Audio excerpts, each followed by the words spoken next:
Yeah,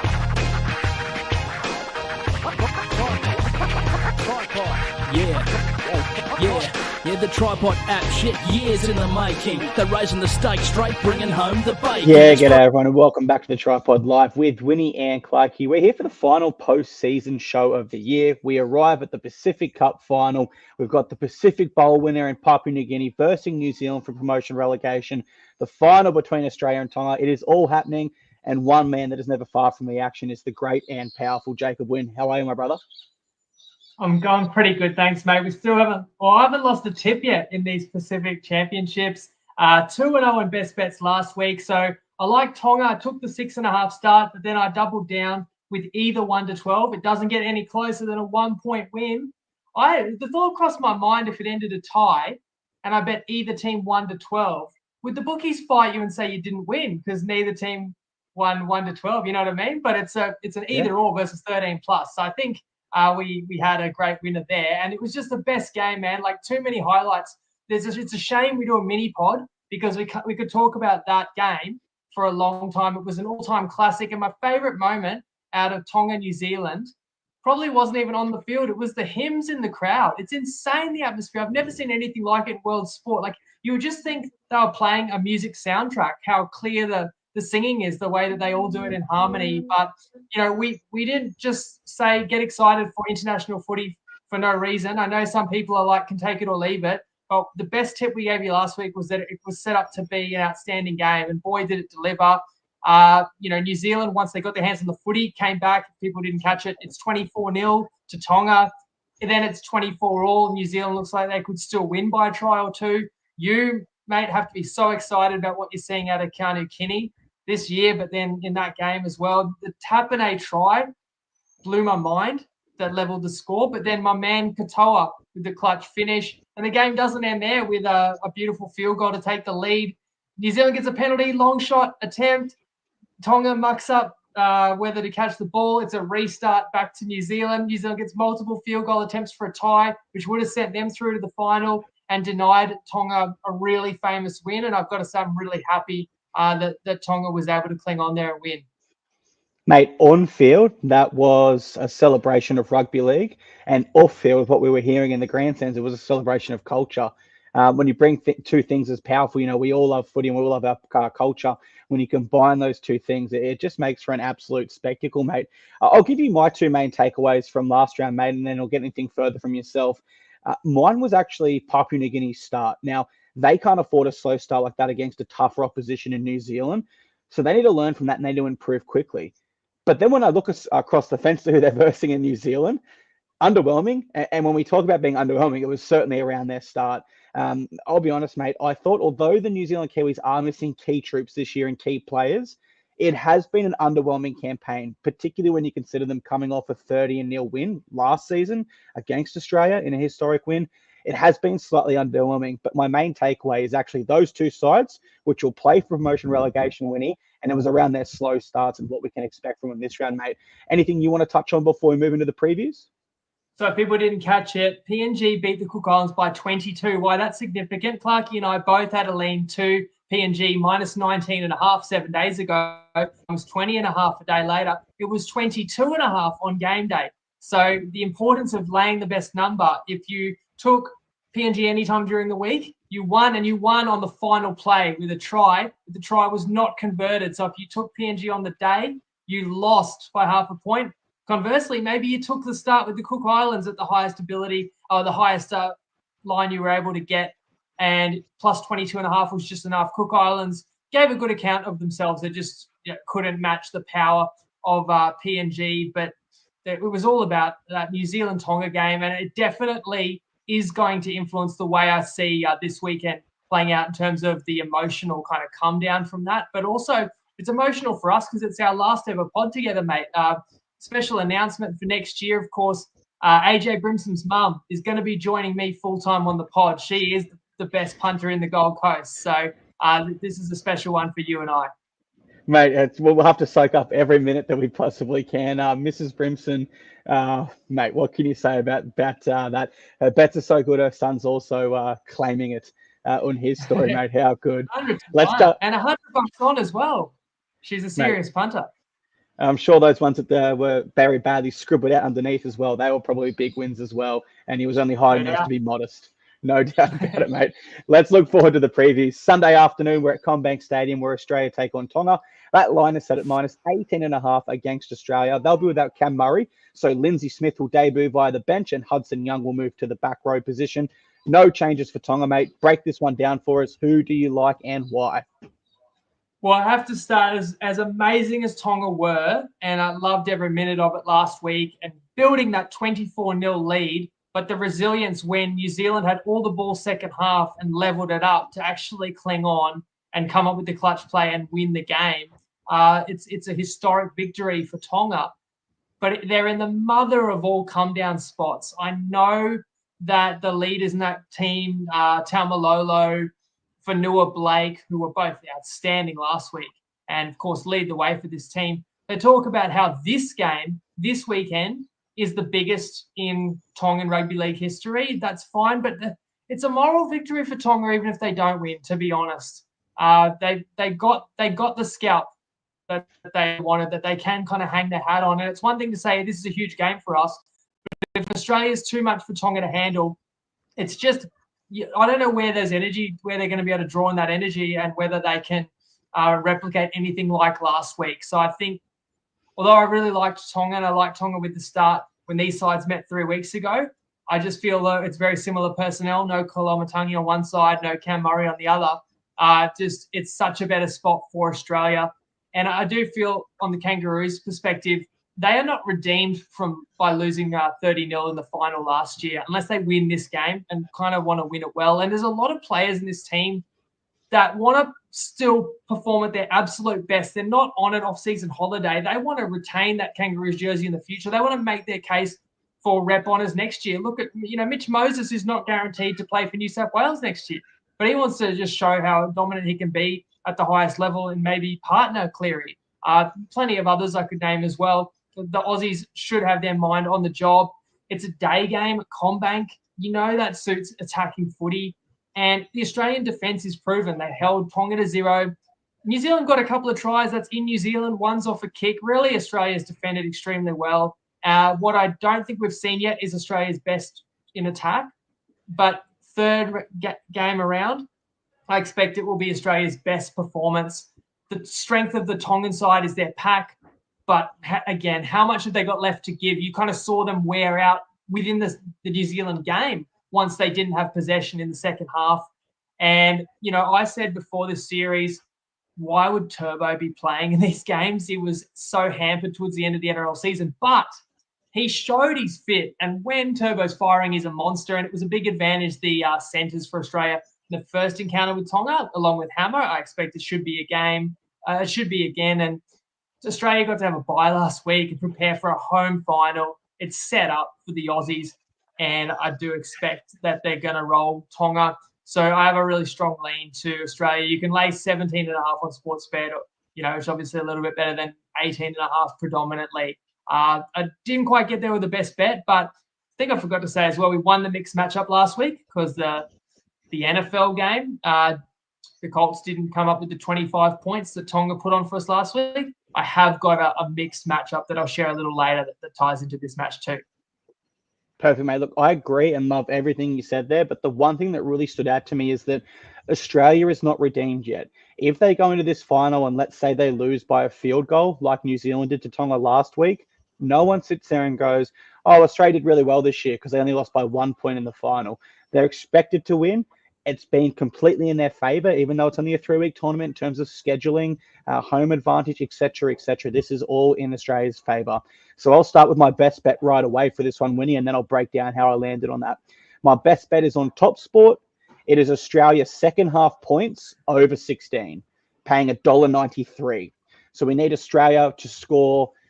If they scored 3 tries and only converted 2, we'd land on the mark. So we want to try to score 3 tries, 3 converted in a perfect world there. And here's how I got to that. I do see this game being very similar to their first game. I think we'll have a tight first half, and I see Australia winning the first half by probably somewhere between that 8 to 10 mark. Then when I look across the fence to Tonga last weekend, I think they've shown us they are susceptible in the second half. And I just feel the class of the Aussies probably would have come across Tonga there and won that game where New Zealand were unable to. So this is a final. Both teams will come out firing in that first 40. But as I said, Australia, I believe they'll have that single-digit break headed into halftime. In that second half, I think they slowly break down Tonga in that first 10 to 15-minute period. I think they could score maybe one try in that time, and that would get us there. But what I really see happening when is Tonga just kind of dropping their heads and knowing it's over in that last 25, 20 minutes. And that's when I do see this Aussie side who is going to be guns firing, trying to make up for last year. I see them scoring 2 or 3 tries easily in that last final 20, 25 minutes. And I think that should cover our best bet of over 16 points in the second half for Australia. $1.93 on Top Sport, mate. What are your thoughts on that one? Yeah, I mean, as inspired as Tonga was a week ago, they got the win as a 6.5 point underdog. And I said I didn't think they should be that much of an underdog, but they're 19.5 point underdog this week. It's a huge ask, and it is very logical that this team is, gives a front-loaded effort and tries to get on the front foot. And when they've got the ball, they can match it with anyone in the world because of those forwards. But if anybody can wear you down, and on the back of the kicking game of Mitch Moses, absolutely. I think, playing Australia in a second half, and I don't mind that at all, that team total. And, of course, another way to look to attack that would just be like an Australian second half line where you'd be able to lay 9.5. So you just kind of need 10 points, which is a couple of tries, which I also would tend to think Australia will win by in the second half. I think we're both seeing it similar. Tonga, tough spot. Put up a great fight last week. They'll try to put up a great fight this week, but the class of Australia is going to come home as we see it, mate. We've also got another big game to preview. That's Sunday night also at CommBank Stadium. This is New Zealand versus Papua New Guinea. The line is set at minus 19.5 against New Zealand. No changes to either side, Winnie, and the winner of this will either join the Pacific Cup next year with the top 3 sides, and the loser will either be relegated to the Pacific Bowl or remain there. So who do you like in this one, mate, when you break it down? Now, if I understand this correctly, because it is new, Australia is playing England or the British Lions next year. No, they're playing England, I believe, next year. So that means the Pacific Championships, if they call it that again, would be a tri-series. How good could that potential series be? Tonga, Samoa, New Zealand. Now, all respect to PNG, it just wouldn't be quite as good if it's PNG in there and New Zealand has to play Cook Islands and Fiji. So that being said, this is an absolute must-win game for New Zealand. I understand they are in a massive letdown spot because they just got beaten at home in an all-time classic, but they will have to get up again. And on top of that, it is definitely, according to Sean Johnson, his farewell game. So he gets another do-over with his home farewell. So there's plenty of reasons why New Zealand are going to have to pick themselves up off the canvas, and they've shown a lot in 2 weeks. And as good as PNG has been, and I mentioned PNG really did cover the line in both games in the bowl so far, unless you played it really late. PNG's really impressed me, but they're not on the same caliber of New Zealand. As much as Nene McDonald, I didn't realize he was still this dynamic. I always rated him as a winger, and here he is playing fullback for PNG, and he's revitalised his career in the Super League. Reece Martin sat out last week, but will be back. Good goal kicker too. But for the Kiwis, I'm looking at a team that is 0-2. May have a bit of fun with it. They may, their style may be like where we know we're not playing a side that's as intense, so let's really play positive footy. But I just think because of the real stakes, New Zealand should still be focused. And even if PNG are in it, I think New Zealand pulls this one out. I was actually struggling to get a read on this game as a whole, because when you look at Papua New Guinea, who they've beaten in Fiji and Cook Islands, there's no denying it for me that New Zealand win in similar fashion and similar score lines. And I do think Papua New Guinea would have lost their games to both Australia and Tonga, which New Zealand did. So it is tough to get an angle on that one. So I look toward the first half. And when we talk about these two sides needing to improve something this week, it is their first half. They both started slow last week, but I couldn't quite get a read there. Maybe in hindsight, I'll pick something out, but for now I'm on the fence, whether it's a higher scoring first half than usual or lower. So that rules it out. When I look to the second half as well, I couldn't find anything I liked too much there. But I do think this game does mean a fair bit to Papua New Guinea, although it does mean a lot to New Zealand as well.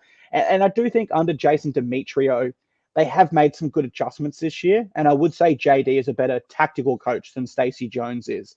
So if I had to make a play here, I won't put it as the best bet, mate, but I would say Papua New Guinea at the plus line. Why I won't tell you to play that now is I do believe New Zealand deserve to be favourites and big favourites. So I do suspect that this will move plus in Papua New Guinea's favour. Like we've kind of have seen by the time we've previewed winning to kick off, the favourites have continued to go out. So I think by kickoff, I could see Papua New Guinea being as high as 21.5. That's why I caution people to wait. I don't see Papua New Guinea coming in. So if I had to play this one, I would prefer a plus line to Papua New Guinea. We've seen New Zealand score 10 points and 24 points this tournament. So even if Papua New Guinea were held to 0 in this game, on average, based on what we've seen, there is a chance that plus line does still hit. So that's why I went that way, mate. Alrighty, mixed matchup time. The motivation of Papua New Guinea. Like, yes, they've won the bowl series, but this would be a massive win for them. PNG will be up for it. I'm expecting that to be the case. It's just a matter of if New Zealand's mind is on the job too, they still should have too much class. But as you said, would New Zealand have comfortably rolled Fiji and Cook Islands? Yeah, sure. But New Zealand's a 19-point favourite here. So the question really is, would New Zealand have been 20 points better than PNG in those games? And that's a little bit more debatable. So I'm with you. I also lean to the points with PNG. I look at recent PNG games against heavyweight sides. In the World Cup a couple of years ago, PNG lost the quarterfinal to England by 40. But they did also lose on a last-minute try in the pool games to Tonga. So it shows that they can mix it with the big boys. It can be a bit hit and miss, but PNG's had some good hit-outs coming into this one. I like Australia to win well over Tonga, and you kind of see it similarly. I like PNG to be a touch more frisky against New Zealand in a game where I could maybe see a little bit more attacking footy. So my mixed matchup to conclude the off-season and the internationals and try and go 8-0 on best bets and mixed matchups is going to simply be PNG to score more points than Tonga. And realistically, they're only both expected to score about 2 tries. So it could be a conversion in this, but the price is $2.40 and they both are predicted to score, a similar amount. We lose on a tie. That's why we get $2.40. You can have up to 200 on that on toppy if you're going to try and roll 4 in a row and try and ride this sweep with us over the Pac Champs and Bowl Series. Yeah, and that would be absolutely awesome. You sweep all your best bets. I had a few, sizable winners, I suppose, at the start. So it's really been great for our listeners that have stuck around into a traditional period where rugby league's not front and center like the NRL season. So that will do our show here, guys. This is me signing out for our final weekend talking rugby league of 2024. But Winnie, the floor is yours to plug any other off-season shows you've got going, and then farewell the show. Yeah, there will be shows here and there. We'll do a little bit with NFL, a little bit NBA, the in-season tournaments coming up. We're going to do event-based shows. So just stay tuned on the TryPod feed because I may have close to one show roughly every week on various sports where we think we've got value, where we can bring an expert in. But this is the last rugby league show of the year. So thank you, Clarkey, for, close to 40 weeks of hard work and turning up, once or twice every single week, rain, hail or shine, and delivering the tips, which again, have been a mixed bag, mostly from me. You've, pretty much printed money. So hopefully you can end on a high as well. You've really proven yourself with Clarkey's Collect, and I've appreciated it. I know the people following have as well. So all I really can say is thank you to everyone who's joined us. Have a great weekend, and see you at the PAV. Lego.